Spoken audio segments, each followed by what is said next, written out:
we wore school uniforms in South Africa to school, and that's the, long pants and collared shirt and Never fit right. black leather shoes. Yeah, always hand-me-downs for me and Sam. You got new ones every time. No, I did, but never fit. But anyway, we did get a lot of hand-me-downs, and the one time I got to go pick my own school shoes, and I just wanted to get the cool, like, no school shoes are cool, by the way, in hindsight, but I wanted to get a cool pair of little pointy loafers. But I went shopping with Mum at like Edgar's or something, and I had just come home from school, and Mum wanted to get the like 20 rand ugly pair. She's like, no, these are good ones. And I was just a bit grumpy and just thinking, man, like, all my friends have the cool shoes. I just want cool school shoes, and just being a grumpy bugger.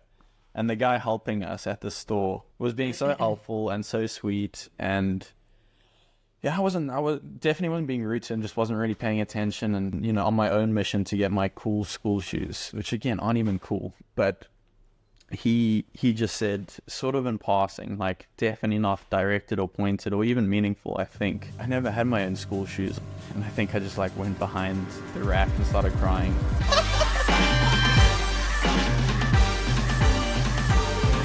Podcast for young men in pursuit of being better men. We're asking dads and dudes from all walks of life the real questions to learn and grow together. Welcome to the New Dad Project. Okay, guys, welcome back. Today I'm honored to be sitting with my dad, my brothers, which feels a little bit strange for me. How does it feel for you guys? Feels very professional. It feels great, slightly scary, because I think I'm going to get to hear some areas I didn't do too well in the dad on. So we are on our family vacation in Charleston. We're staying in a beautiful home with some friends of ours, and managed to snag these guys for 45 minutes, and I thought this would just be an amazing opportunity to look into, obviously, what we look into each episode: how to be a strong and loving man present in the home, how to be a good dad, what does that mean? We've had a really good dad. I think you guys will come to find out a little bit. I'm excited to sit down and talk intentionally about these dynamics, but also just to reflect on, like, our personal story, how we grew up and how you fathered us. I think we're going to learn some things that for the first time, because we've never really known to ask them. This is a really cool, intentional format to do that in. So yeah, guys, thank you. I really am honored that you would join me and do this with me. 100%. Okay, first question. I'm just going to go around. Hit me with one quality that you feel is really important to be present in a strong and loving man. It's maybe a bit of a cheat, because I think it encapsulates a lot and is pretty broad. What I think is just being good and holding yourself to a high standard. And yeah, I think you can't be strong without like a solid spine. And I think the spine is formed by being honorable and doing the right thing and what is right, even when it doesn't feel good. So it's a bit broad, but I'm sure we'll get more specific down the line. Yeah, that's good. I would go with consistent. I think you can be honorable at times, but if you're not honorable consistently, good consistently or strong consistently, it creates a weird gap in a kid's mind. And if you're kind sometimes and impatient and lose your temper sometimes, like, the kind really gets washed out by the bad. So I think you just need a strong consistency in your life and a father figure. My word is ownership. Your mum and I, when each of you were born, we held you and we looked at you and we said, I am responsible for you. That's to each of you. Cool. And I know you couldn't hear and understand that. We said it not for you, we said it for us. But its ownership is very, very deep. It means I am responsible for raising you. You are not responsible for raising you, particularly early on in your life. So yeah, that would be my word. I'll throw in there selfless. I'm not a dad yet, but I think fatherhood just seems to be the ultimate image of selflessness, laying yourself down, your own personal preferences, at least in many ways, and pouring everything into somebody else and other people, providing for them, caring for them before yourself. Right, I think there's a bit of personality in each of those answers. Ben, how do you think we're going to be different dads based off our personalities? And how I think we'll be different is, I think I am more or less sort of soft in general. You're a little more blunt. Yeah. Black and white. Yeah, and there's pros and cons to that. I think for me it's as simple as like being honorable and doing the right thing, but I miss some nuance of the emotion and the EQ side of that, which I think you guys have. And I think it'll make it easier for me to make some decisions on, being unbiased, and to Dad's point, like me taking ownership for I am raising them, whereas you guys might, want to be friends more I'm talking simply, I think there'll both be a lot more depth to each of us, but Yeah. which there's pros and cons to that also. I might I might be a strong man, but miss some of the loving. You guys might be loving and miss some of the strong, in its most simple sort of pessimistic form. That's so interesting. Yeah, that's interesting. Feeling a bit soft and weak after that. But Yeah, no, I agree with you. I think throughout our lives, we've definitely kind of distinguished ourselves as like having pretty different personalities with very similar values. But I think Ben's strengths definitely lend himself towards, I would say consistency is a huge one. Every year on our birthday, when we honor each other and encourage each other, we very consistently say Ben is consistent. And I think that'll make him an epic dad in many ways, among other things. I think I've been less consistent, which has helped me to see the value in consistency. I think there's been a lot of like issues in my life that I really had to overcome that have made me inconsistent, made me change a lot. And you guys have played a huge role in helping me get over those kind of small weaknesses in my life that could have been huge weaknesses. Yeah, but I think I agree with Ben. I would say Jack. No, I think you have contagious joy, and that will be huge in setting like a culture in your family, and that'll be a huge strength of yours. I think I'll be really good at like building up a strong sense of security in my kids. I think I've got a gift of encouragement, and What's on your arm? I got the other one. Got a little encourage tattoo, which doesn't do much, but it just reminds me every day.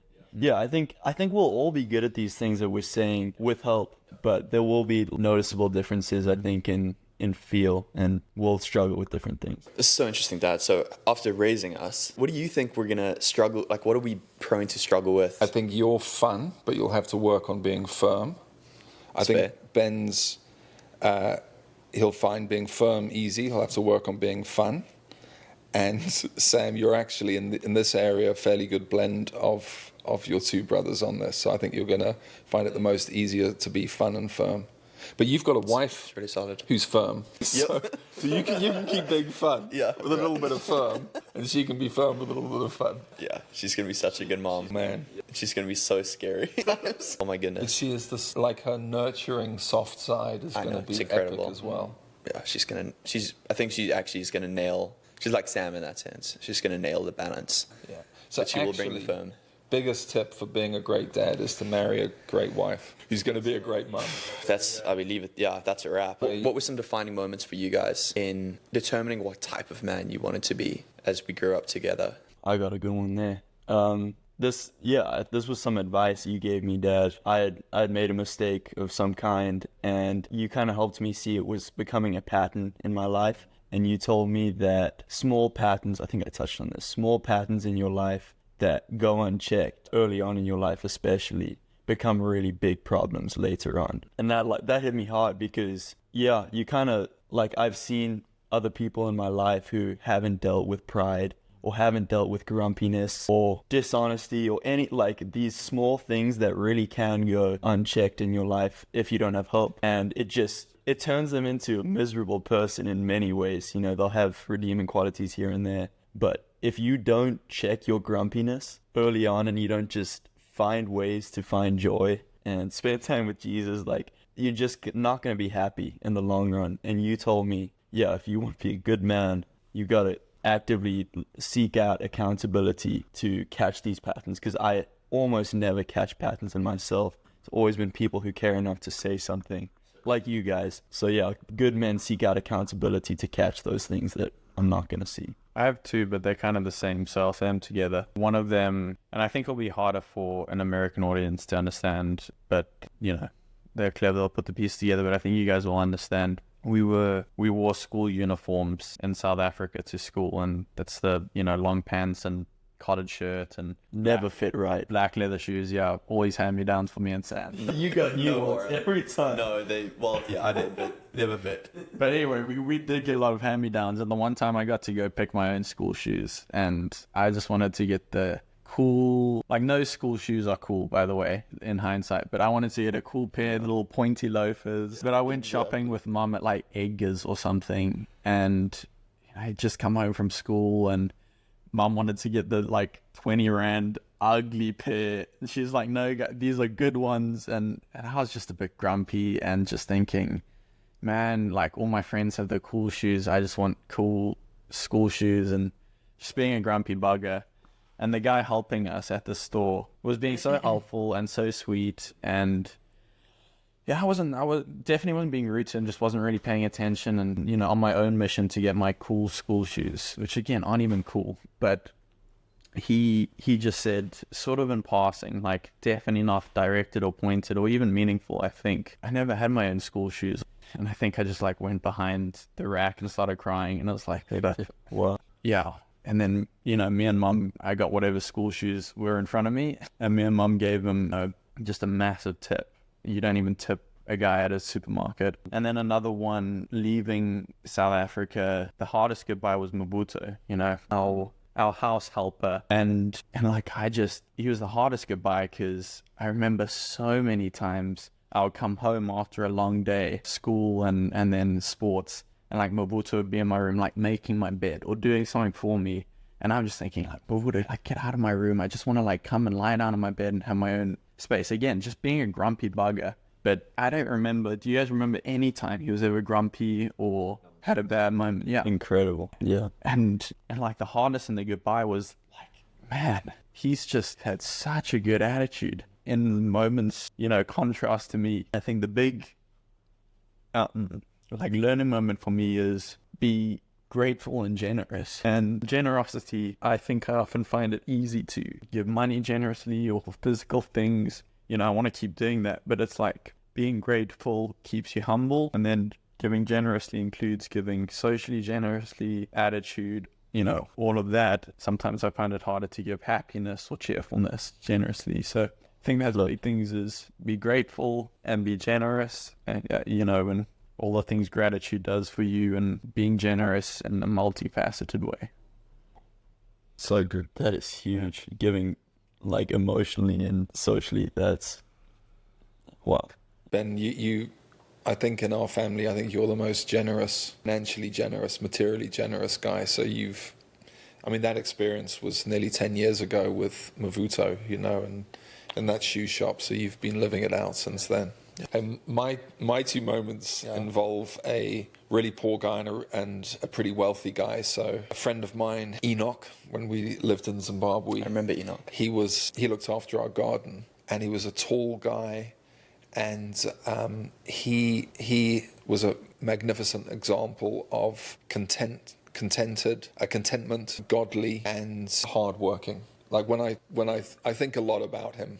You know, he just cracked on and worked hard with a great attitude, and he loved God. So that marked me. And then I had a friend called Will Randall, who Ashley and I, we hadn't been married long, and we were teaching at a school, and there was this family, the Randalls, with several kids, young kids. And watching them parent their kids was the Bible has influenced us and how we've tried to parent, and the Randall family has influenced us and how we tried to parent. And actually they didn't take any of their principles directly from the Bible, but they were just a terrific example of loving kids, being fun, being firm, well-mannered, obedient, socially bright kids. I mean, we wanted to be the Randalls back in the day. Wow, that's amazing, guys. Yeah, thank you for sharing those things. What about you, Jay? Yeah, I'm really struggling to think of some moments. Maybe I can come back and share a story. I remember a key moment that was a man-making moment was the intentional moments that you curated, Dad. We had a lot of spontaneous, we had no doubt hundreds of little moments in the car that I maybe have forgotten, but my soul hasn't. You know, it's like kept track, and they made moments, moved the needle. But you curated several moments throughout our childhood. We had the sex talk. What did we call The it? bench. The bench of knowledge. It was the birds and the bees. Dad hiked us up to a mountain. It was me and Ben, because Sam was too young. I got it eventually. You got the same Did he end bench. up- I think I got like water down Just like there. or was it the same time? It was the same bench like 2 years later. Okay, so we had this bench and like a vacation spot that we had. Hiked up to a mountain, and Dad broke down sex, porn, reading girls. Yeah, you can now impregnate, you know, girls. Like, did you know that? You know, like really walking us through what this moment meant. I think we were 10. You curated these moments where you sat us down at certain milestones and affirmed us, encouraged us, challenged us, refined us. Bench of Knowledge was one of them. When we turned 13, Dad brought several of his I mean, they were all close friends of yours, but they were all, I mean, they must have been the men that you felt best modeled this whole idea of a strong, loving, good dad. They were all different ages, and what did you do? You asked them to, how did you set that up? I've never even asked, but I mean, they wrote down things for us, and what was some of the thought behind that actually? Yeah. Yeah, it turns it into a book for us. But could you just remind me of like what that whole process was on the back end? I mean, the inspiration came from the Jewish culture of bar mitzvah. When you turn 13, that's celebrated that you are becoming a man, or you are a man. And obviously, there's identity, you are a man, and the reality is you're growing into being a man. But I wanted to do something to mark that moment of turning 13. I think we did something similar when you turned 18 as well. Yeah. I got a few of my mates together who you knew and looked up to for each of you. Yep. Got them in a room, and my commission to them was unleash love and manhood and advice and affirmation. Brilliant. And they prayed for you. They brought some verses to encourage you. They told you what your strengths were, and they told you an area that they had succeeded, an area that they had failed. And then I was typing away, and I put it into a book, and still got that. I mean, that was just unbelievable for a young man to have that, especially in a culture. We've spoke about this in different podcasts where I think young men, at least Western American culture, South African culture for us, we don't really have initiation or coming of age, which a lot of cultures have or have had. So that was pretty amazing to have. And then those were two sort of grand moments. But then one of them that I remember along the way is there was a moment outside of our house in Foy's Gardens where you looked me in the eye and you told me, you are not me, like you are Jack. You can be whoever and whatever you want to be. You were a pastor at the time, and I think quite influential. I've always looked up to you, but I really looked up to you. And I had this idea that I was going to be able to do the exact same thing. If I fell short of whatever that was, I'm a failure. You somehow got wind of that. I don't know if I told you about it, or we had a moment in the car. Do you remember it by chance? Yes. You looked me in the eye and you told me you are Jack Smythe, not PJ Smythe. And I mean, I want to be just half the man that you are in many of these ways. But that's not really the point. It's like you are your own man, and you can do what you want to do. And I love you, and I'm with you, and I'm proud of you. And that was incredible. So I thought that, so I mean, credit to you, Dad. You've been curated by like being intentional about having moments along in life. I'm grateful for that. It's interesting to see there's the difference of like intentional things and unintentional things. I agree that curated moments are so important, and that 13th sit down, we were at Martin and Estia Portita's cottage for me. It's like I'll never forget that.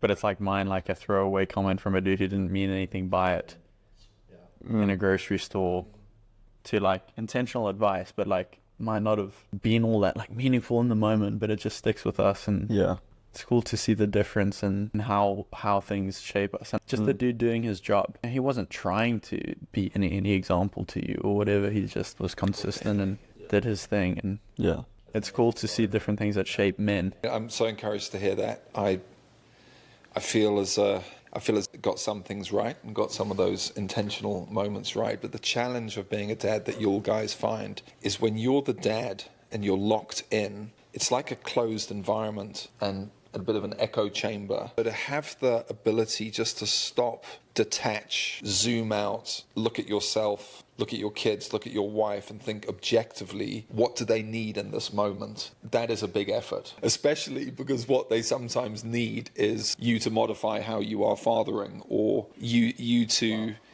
there's some emotional gymnastics that go into being objective about your own fatherhood. And a number of our curated moments, as you call them, came out of that. Just some thought and thinking, what does he need? What does he need now? And your mum was great on that. We would brainstorm that kind of thing together. On the whole intentional versus, the mental gymnastics of reacting to moments and thinking objectively, some things felt unobjective and just, this is what they need. They need manners. They need to know how to live. And so things like manners morning, or even the talk, which needs to happen for anyone, or your little maxims to us, love God, love people. We did things like manners morning, which is, we did it over 3 months. Every Saturday we spent hours learning manners, like rugby practice, but for manners, and opening the door and walking through and letting mum go first, and how to eat with knives and forks, which I don't think I ever got quite right. Yeah, you failed that module. But things like that, or maxims you gave us that felt more, you had made a decision, they need to learn good manners rather than reaction to some moment, or was it a reaction that we were all had bad manners, you know? Yeah, I don't know if I've ever just given you guys the 45-second version of how we came to have the parenting philosophy we did. It's pretty simple. When you came along, Jack, we had the Randall family as our example, but we realized we knew so little from the Bible about parenting, and we actually, with the knowledge we did have of the Bible, thought to ourselves, the Bible doesn't say as much directly about parenting as we would like. So it's one of those topics where you have to read a bit more carefully and extrapolate principles. There's some direct passages, but we looked as very young parents with you. You were still as a baby, and we found Psalm 127 that speaks about parents as warriors and children as arrows. And we thought about that, and we asked other people about that and what they thought it meant. And simply, we felt that being a warrior in those days, back in the day, meant that it was a life and death issue being a warrior. But importantly, as a warrior archer, you would make your own arrows. You didn't just buy them at Walmart. You had to cut the branch down. It was crooked. You had to file it, shave it so it was straight. You had to add a tip. You had to add feathers at the back. So we just realized the Bible wants us to be very, very intentional, have real ownership. So that was our predisposition. We're warriors, not in that sense, but this is a life and death issue, parenting you guys. And we're going to do it very carefully and hopefully not anally, but we wanted to be meticulous in some areas. Then the next question is, well, what are the three feathers at the back? And we found in the Bible three things that we felt were in the parenting passages: having respect, good manners, being obedient, and knowing the Lord, which obviously we couldn't force on you, but we wanted to set you up on that and do our bit. So bigger picture, we are warriors, you are arrows, we are responsible for shaping you, for forming you, and then firing you out. And then the three feathers of obedience, manners, and faith in God were really our guiding principles, and that's what we try to focus on. So manners mornings came out of that. We thought, let's teach you manners, and let's do it in a blocked off moment on a Saturday morning, because otherwise we're nagging at you all week. Stop saying that, do that, and that can be wearing. So rather lock it in to an hour on Saturday morning for some intentional training. We responded quite well to it, right? I don't remember hating those. They were a success, right? Dad's face is saying a lot. We remember them far more fun than Dad, apparently. One of my favorite memories of being a dad was manners mornings and obedience mornings, and teaching you about the grace of God intentionally. So, and you guys were great. You responded well. Jack, you were a great older brother. You jumped in and loved acting it out, and the little brothers followed. Sam was just kind of along for the ride, until he got it. But we think you've all got excellent manners, and that would be one of the areas that I think, by God's grace, we did do well in.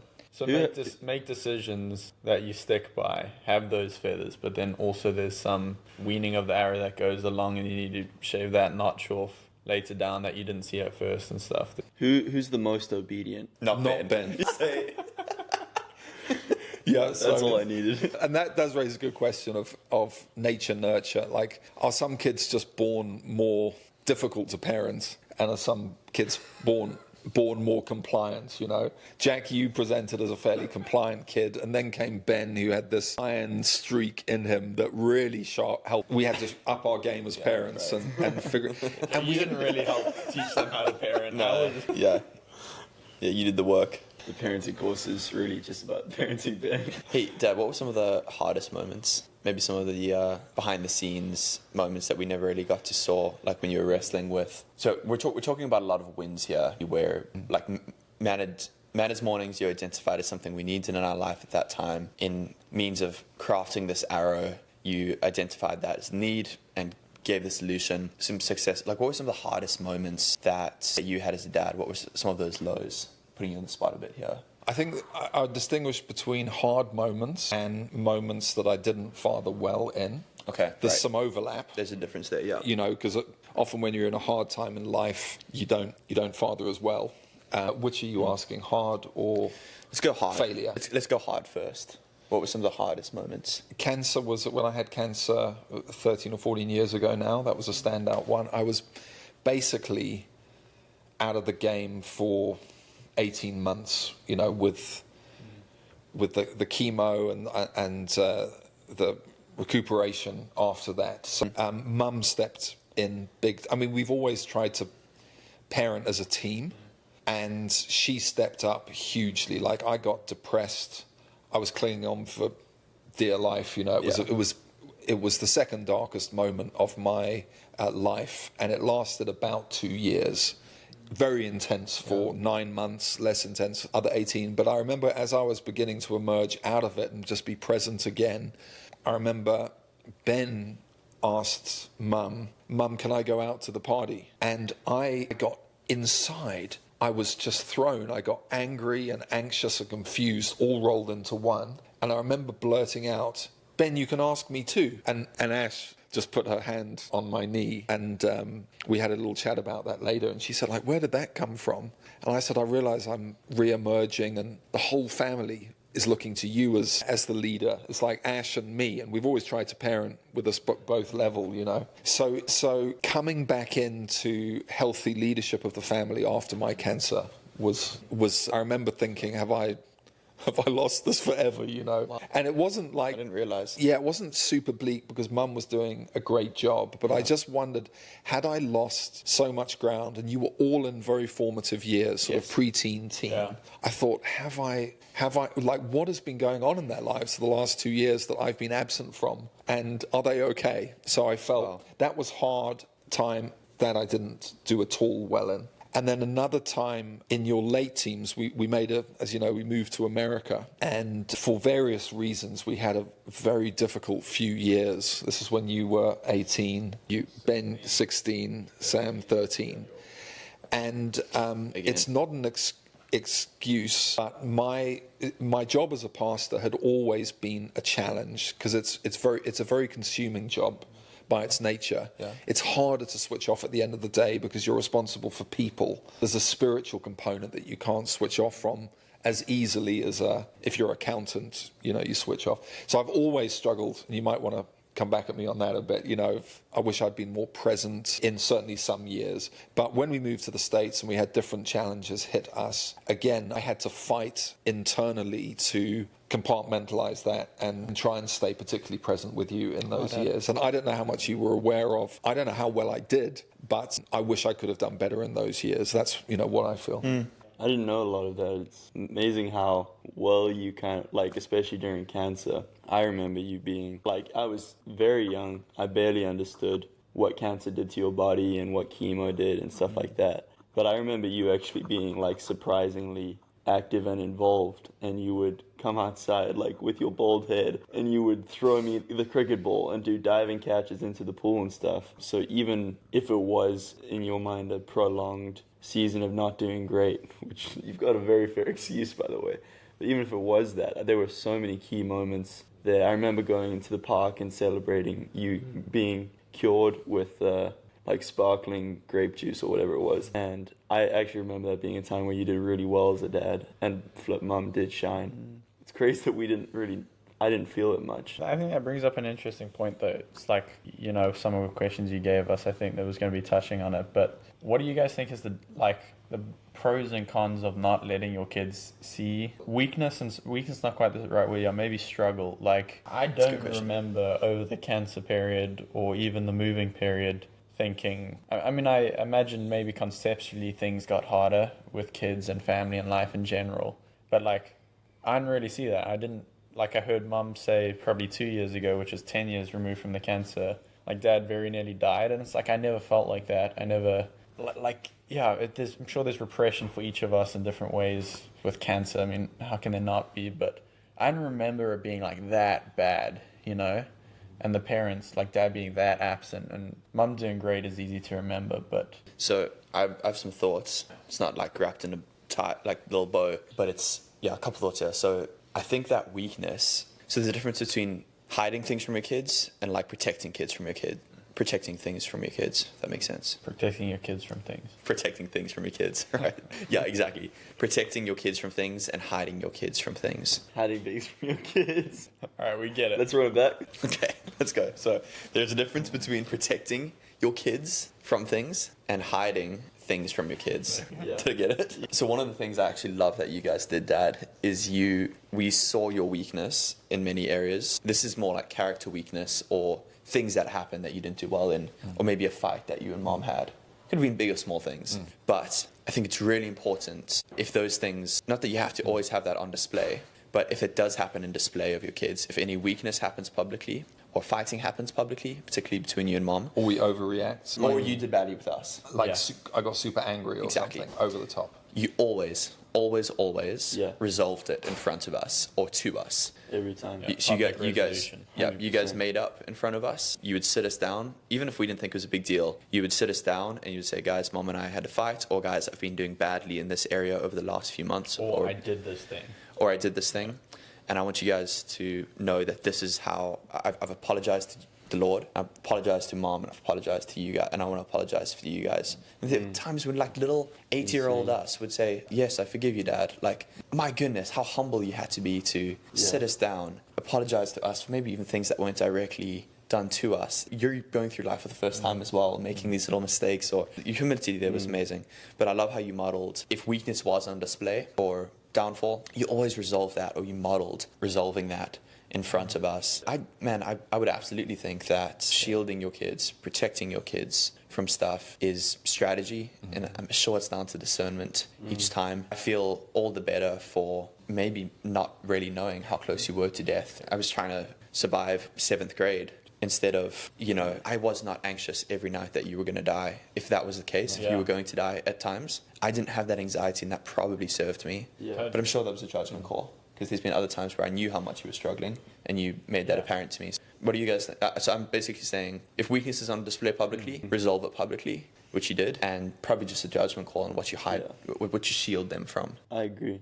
I think something that balances really well with that you've done well with so many times in our life, is at times when things come up that are cry-worthy, you've cried with us about that, not planned. But I remember when Grandpa died, your dad died. What a life-shaking moment. And you called like a family meeting to tell us. And you cried in that moment and processed all of your emotions. And it was a very complicated group of emotions. But you did that, and we all cried then. But I feel like that was such a strong, brave man thing to do, because it was extremely vulnerable. It's 3 older sons who are definitely going through a phase where crying feels less like awesome and common. And you did it, and you're just so honest about your feelings, and it always came back to trust Jesus. And I'm so grateful for time I had. And like even in your very emotionally charged moments, you used it to kind of, it felt like reaffirming expectations with, this is how you treat hardship and tragedy as a man in a relationship with Jesus. And that was huge for me. It made me, like, I cry at a lot of things since I was like probably 17 or 18. And it hugely is because you've cried in ways that felt brave and masculine and vulnerable as well. I think there's been a swing. There's been, I would say, too much like stoicness, and the men of the family, men in general, hide their feelings. But there's a massive swing the other way, which I think there's some value in, and I think there's too much in, unlike men show everything, and I think it's swinging into the men show love and gentleness. But I think there's a little bit of softness, and there should be some level of, not like shut up and soldier on, but like, that protection of others, and the like humility and selflessness of keeping things to yourself, or some level of it. I don't quite know where I land on that, but I think we had a great dad, looking in hindsight, of things we didn't need to know, and he didn't need to process everything in front of us. He didn't need to tell us all his feelings, because that would have actually done us more damage or made our lives more complicated. But I think there's a lot of advice to men our age who are going to become dads on, your like process it with your kids and talk with your kids, and there's like value in both. you know, It's a hard balance to where is strike. the balance? Yeah, it is. It's a balance. I think the word modeling is helpful. So as a father, you live on two tracks. When you succeed or fail or are grieving, you've got to handle that yourself internally. But the second track is you've got to model that. It's a great opportunity to model that for your kids. So modeling failure means what you said, Jack, apologizing, resolving things publicly, helping you guys see this is how you respond. When I have a character weakness and I did an action or said something that was wrong, this is how you respond. You say a sincere sorry. You don't belabor it. You don't get all manipulative with it. You just say, guys, I was wrong. You were right. Or mum was right. Or just I was wrong and I'm really sorry. Modeling that.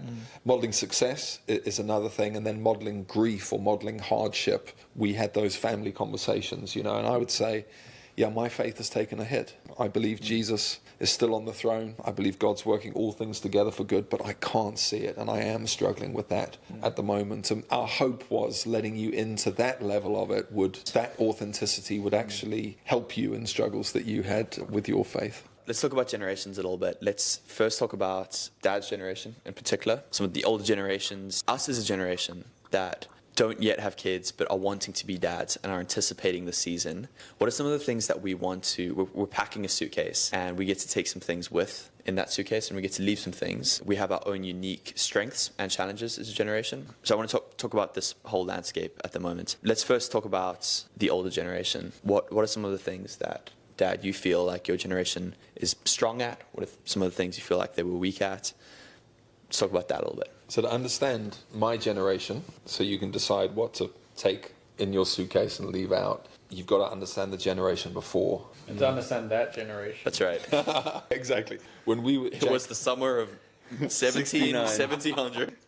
Like when you are 25. Yeah. When we were 25 and pregnant with you, we did exactly that. What are we gonna, in our parenting suitcase, what will we take from the previous generation and That's what will so cool. we Yeah. leave out? And our view as we looked back to the previous generation is certainly in the world we existed in. They were, yes, the stereotype was fierce and emotionally detached. Yep. So very, very good at putting boundaries in place, discipline, telling you how to feel, speak, and act. Like full marks on that. That's a boomer. But not often full marks on emotional warmth. So we said, well, and then there was, even when we were your age, 25 years ago, there was a move rapidly away from that, which throw all of that out and go free for all. So just limit boundaries. It's like, no, have no boundaries. So don't tell them how to feel, think, speak. So you're saying that was a prior generation to boomers? Yeah. Interesting. So that was the world we lived in. Do we go the new way, which seems free for all, or do we stick to the old way that seems fierce and emotionally detached? So we said, let's try and go down the middle. Let's try and take the best from there and the best from the old, best from new. Let's keep boundaries. Let's not be ashamed of being responsible for raising you and shaping you as arrows and bringing the force of our personality to bear on yours to help shape yours.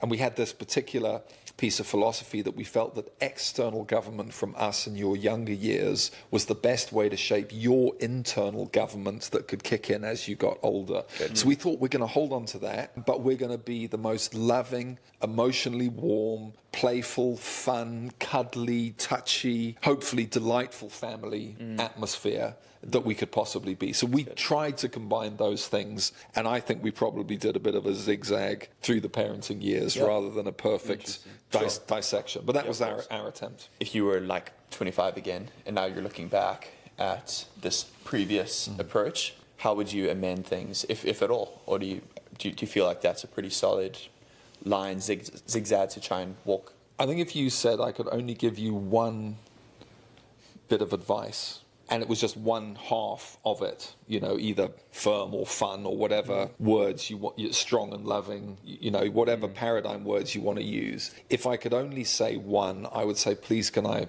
say two? Because the yin yang, the strong and loving, the firm and fun is just so vital. But I think probably your generation is danger of more free for all than it is firm. But I don't want to be caricatured as the firm guy by saying that. And when everything today is so polarized and political, it's virtually impossible to take a stand on something without being labeled as an extremist. So I would say, refuse to give you one bit of advice, I must give you two. I would say, go the boundaries route, because I believe that's biblical and right, and go the loving route, because I believe that's biblical and right. I mean, I think this must have been said in every young man's podcast, but that whole thing of, bad times create strong men create good times create weak men create bad times. I think we're in an age where it's been good times that has allowed for weak men. I'm part of it. I don't want to label every young guy our age weak men. I think there are definitely in there weak men any age ever. But I think our good times have allowed for weak men. And I think the free-for-all gives a lot more ability to do whatever you want and be selfish and go your own way in the wrong ways. Because I think we all have those leanings and those darknesses and those bends to go bad. And I think, I don't think anyone's really excited for some of the outlooks of the state of politics right now, or the state of technology, or really anything. Stuff looks pretty bleak in many ways. I think that's what this podcast is for. It's like, how do we be strong men? How do we learn from the past? But I think you're right, Dad. I think we need to not go with the flow from the good times, and we need to break that cycle in a way. We need to try to be the opposite, not be the weak men that create the bad times, but try and be the good men that, the strong men that lead into good times for our kids. And I think it is so dangerous to just do whatever you want, because we're selfish naturally, and we have to work hard at doing good. I think, myself, it's so easy to do all the things I know are wrong and are bad things to do.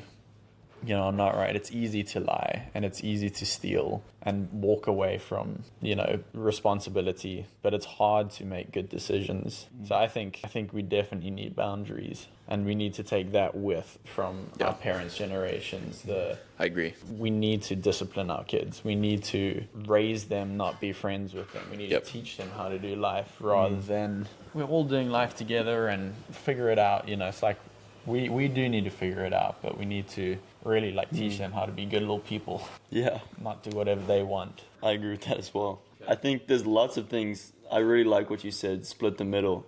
I think there's so many things that our generation is going to need to work hard at splitting the middle at. And this is one of them. It's really biblical. You've got to speak the truth in love. If you only speak the truth with our human nature, it's not going to come out loving. And if you only give love, it's not going to make much effect in terms of growth of a child and helping them to mature. So it's got to be truth and love. I would also say another area where potentially our generation has swung too far the other way from maybe where your generation or the generation above were or was, is the phase that you're coming up on, Jack, with Lauren being pregnant and you'll soon have a little baby. I think our generation, and I'm not a dad yet, so take it with a grain of salt. Our generation has really let babies change everything about your life. As soon as a baby shows up, it's all about the baby now, and you change everything about your life just to cater to a little child. And I actually think if you're working hard at being a good man and you're leading a good life, the baby would benefit more from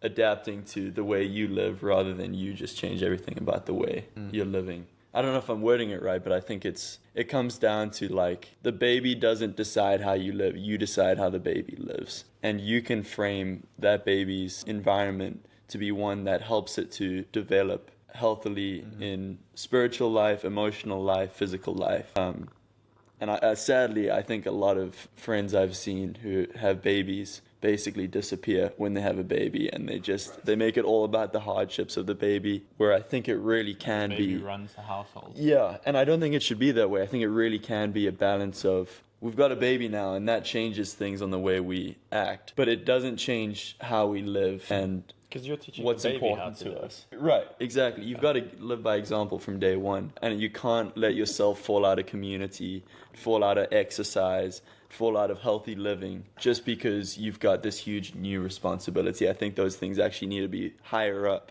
because it's not just for you anymore. It goes beyond that. So funny, us younger guys educating, the peanut gallery educating. We'll be writing our parent book. Yeah, when's the book You coming guys out, should Sam? do it, yeah. Yeah.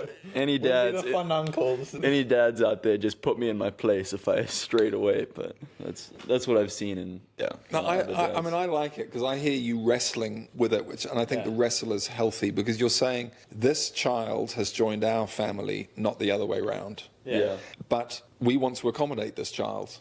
And our lives do need to change for that child, but it doesn't serve the child if we change everything, because actually it's counterintuitive. But if you don't hold your line as your family identity, they actually feel insecure. They need to know that they are joining something, and they need to fit in with you. Yeah. That gives them security. You're right. It doesn't serve the child. Yeah. But there's some wonderful things that have come out more recently. Like, I wish we could go back and have another shot at parenting. There's a whole move at the moment called gentle parenting. Yes. And I'm a bit annoyed because they've stolen a wonderful word, sort of hijacked that word and made it a philosophy, when I think it's very important for parents to be gentle. But in that philosophy, they try to avoid telling a child anything. So if you are running, rather than saying, stop running, why? Because I said so, it's, we don't run. And I balk a bit at that. I think it's very healthy for a kid to be just told, do not do something because I'm telling you. Obviously, as a kid gets older, you need more than just that. Yes. But when a kid's younger, I think that actually helps their sense of security, especially if it's done firmly, but with a lot of love as well. I think so too. It teaches obedience. Obedience is so important for a stable, healthy family, for a child's security. Obviously, there's an extreme to that, like every concept, but obedience is so healthy. But it's so healthy as a human, especially if you're a human committed to following Jesus. Discipline, obedience to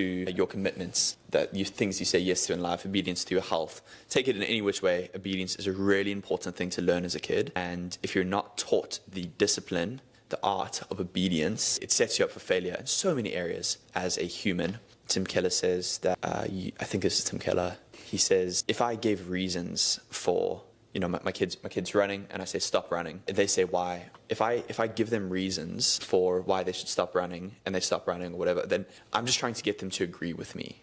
They don't have to obey me, but I'm looking for their obedience, right? As they get older, they're going to need more reasons. You can kind of add to that obedience thing of, this is why we're doing it, but we want children to obey us and not have to particularly agree with us, and even obey us in spite of disagreeing with us at times. And I think that transitions at a certain point in your life. I think at 18, you told me, you had another curated moment where you said, you no longer have to obey us. And that was a moment you almost released us, saying, hey, that's no longer a thing. We would love to give advice, especially if you ask for it, but you no longer have to.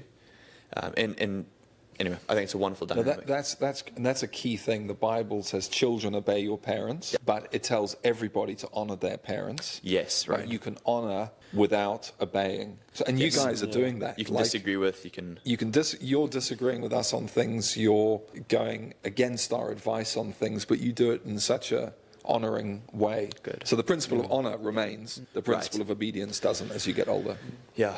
And that's key. Like, some parents get confused on that. And the Bible's actually very clear. It's children obey. It's everybody honor your parents. And if you hold on to obedience too long, it backfires and it feels like you're a controlling parent, controlling your adults. And it's harder to honor your parents if they haven't set you up well with obedience. I think it hurts marriage and it hurts parenting, like the generation down. Yeah, like I can't be obeying you while holding grace as my most important, like meaningful. Well, it's not that I can't say I can't obey you, but yeah, it's like I've got my own family now, and that needs to be separate from this family, and same for Jack and his kid.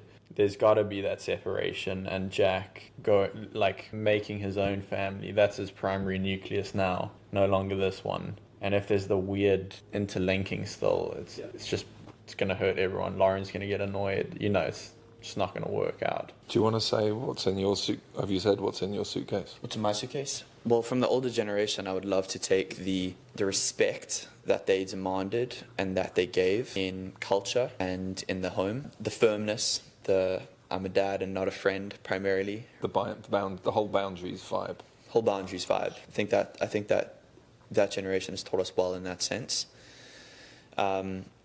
I am worried about my generation. I'm worried about what I'm encouraged about my generation is we are moving towards more emotional maturity. We talk about our feelings more. I watch some of my friends who are now parents that I think are doing a phenomenal job, and they really help their kids in the moment to process their feelings. That's excellent. It's amazing. Like they'll ask them to label their feelings and to process why they're feeling that, why they might be feeling frustrated. They still have to obey. That doesn't let them off the hook from obeying just because I'm angry or I'm sad and I take a deeper level. Like I'm jealous and I'm frustrated, or whatever it might be. Labeling those things and feeling those things doesn't let you off the hook for obedience or doing the right thing, but it does help you understand why you're feeling that, which I think helps you to grow in that area instead of just putting a cap on it and getting in trouble if you keep acting that way. Like pull yourself up by your bootstraps. Like there's less of that. Why am I feeling this way, and how can I grow in this area? We wish we'd done better in that area. Like that's a wonderful evolution in parenting. I think so too. Yeah.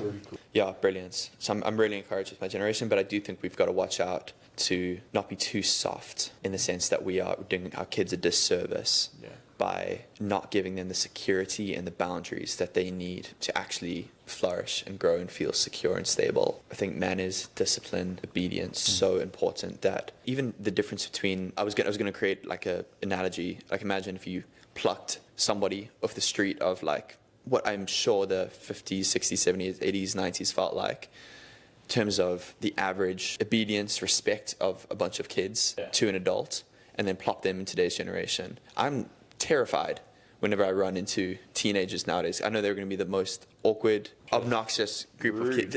Respect's going to be the last thing that I'm thinking is going to be like what I'm getting out of this group. I know that's a generalization. There's amazing respectful kids. They do. So I guess maybe that's just every generation. But I just do feel like we have lost that expectation of respecting your elders, respecting others in general. And we even saw that if you plucked us up from South Africa, put us on a plane, dropped us in America, we actually saw that difference because I think the school culture in South Africa did a much better job of teaching kids respect.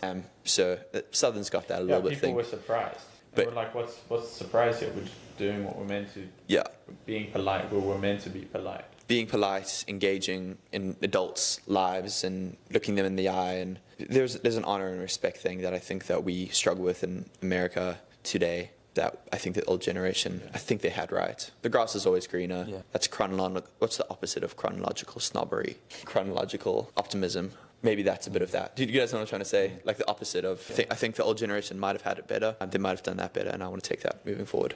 Another thing I really failed in, particularly with you, Jack, is not teaching you to adore and worship you two like I should have. I'm sorry. I repent of that. That I forgive you. That's all right. They're not all that anyway. I love that. But They're great. You're still honouring me. You're not a bag. You took me a couple times. You did well. I went to 2 U2 concerts. You went to 2? Yeah, I sure did. Where was the first? Thought we only went to that one in Fairleigh. It's when I was younger.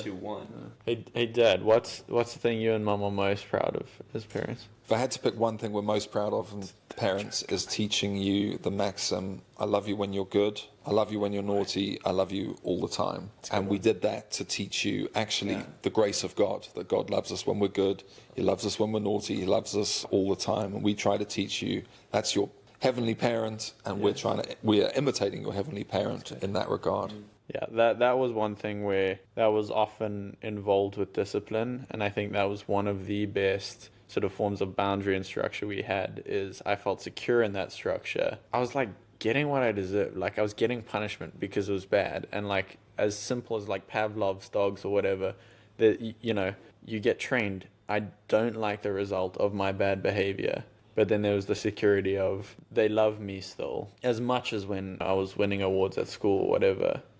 That structure definitely helped, and I think we're encouraged to do away with those structures because it's way more about the how you're feeling and all of that, which again we've talked about the benefits of, but that comfort of I love you when you're good, I love you when you're bad, again when we've been bad, to hear I love you and not just, you know, the better, like, suck it up. Yeah, I think that was a really helpful piece of structure that we've been talking about. It often was involved with sort of consequences of our bad behavior. When we misbehaved, when we did something wrong, when you told us to do something and we did the opposite, there was consequences to that, which there should be. It's like that teaches us to not do that again, and we don't like what happens with those consequences. But although there were consequences, you loved us when we were good, when we were winning awards, you loved us when we were bad, when we did that wrong thing, and you loved us all the time. It was that structure that went with the consequence that helped me feel secure. And man, there was a lot of times when I was bad, but to know you loved me in those was that structure and those boundaries that served me well, rather than let me run rampant and, you know, encouraged or allowed or facilitated my bad behavior, which really would have set me up to be such an unpleasant human, you know, an adult. A bugger. Grumpy bugger. Hey guys, please can we each give a charge to the men in our circle, our peers? So we'll go from dad all the way through here.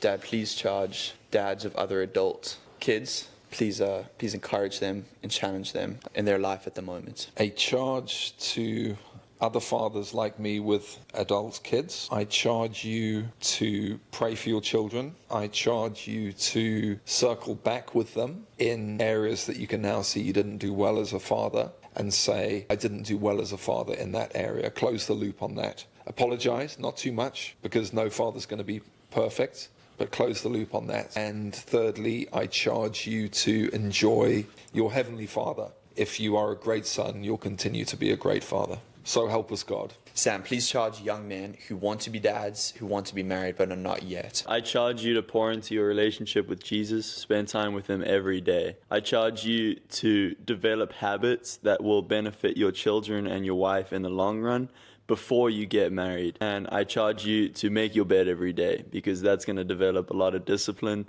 and it'll pour over into other areas in your life. Please charge young men who are married and considering whether to have kids but are not yet in that season. I think learn from the single guys, learn from the married guys who are about to have kids, learn from the married guys who have had kids who are adults. I think at every point in life you think you're best equipped to learn, and maybe that's true up to that point, but I think now I'm married, I get that side of things. I get what being an adult means, what providing for a family means. So I'm closest to that point without actually having kids. So learn from everyone how to be the best man for your wife, your kids, and people around you. Guys, so honored to have spent time with you doing this morning. We hang out all the time, and it's rare that we go this deep and intentional for this long a time. So I'm actually grateful for this format, to have gotten to know you guys and talking this way. And this will not be the last time if you're willing to be back on. So just have your people reach out to my people. We'll do so. Thank you. Thanks for having us, Jack. Okay. Yeah, thanks, Jack. This was great. Love you guys. Love you guys.